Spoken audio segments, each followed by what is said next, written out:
আহ্বায়ক জনাব রফিক ব্যাপারী বৃহত্তর মির্জাপুর ইউনিয়ন ছাত্রদলের সাবেক আহ্বায়ক সাবেক সভাপতি মাহবুবুল আলম আমাদের মাঝে উপস্থিত হয়েছেন। জুলাই আগস্ট গণ অভ্যুত্থান ও স্বৈরাচার আওয়ামী লীগ সরকার পতনের 1 বছর পূর্তিতে বিজয় র্যালি ও সমাবেশ করেছে গাজীপুর সদর উপজেলা বিএনপি। 5 আগস্ট মঙ্গলবার বিকেলে গাজীপুর সদর উপজেলা বিএনপির আয়োজনে হোতাপাড়া ঢাকা ময়মনসিংহ মহাসড়কে এই র্যালি অনুষ্ঠিত হয়। সংক্ষিপ্ত সমাবেশ শেষে র্যালিটি ঢাকা ময়মনসিংহ মহাসড়ক প্রদক্ষিণ করে।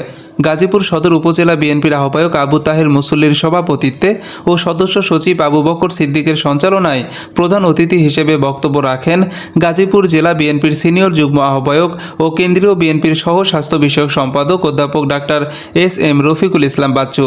উক্ত অনুষ্ঠানে আরও উপস্থিত ছিলেন গাজীপুর সদর উপজেলা বিএনপির আহ্বায়ক সদস্য ও মির্জাপুর ইউনিয়ন বিএনপির সাবেক সভাপতি ফজলুল হক মুসল্লি, গাজীপুর সদর উপজেলা বিএনপির আহ্বায়ক সদস্য রমজান আলী, ইমদাদুল হক, জেলা যুবদলের যুগ্ম আহ্বায়ক শহীদুল ইসলাম শহীদ, গাজীপুর সদর উপজেলা স্বেচ্ছাসেবক দলের আহ্বায়ক আসাদুজ্জামান আসাদ, মনোয়ার হোসেন, উপজেলা ছাত্রদলের যুগ্ম আহ্বায়ক মাজহারুল ইসলাম সহ অঙ্গ সহযোগী সংগঠনের নেতৃবৃন্দ।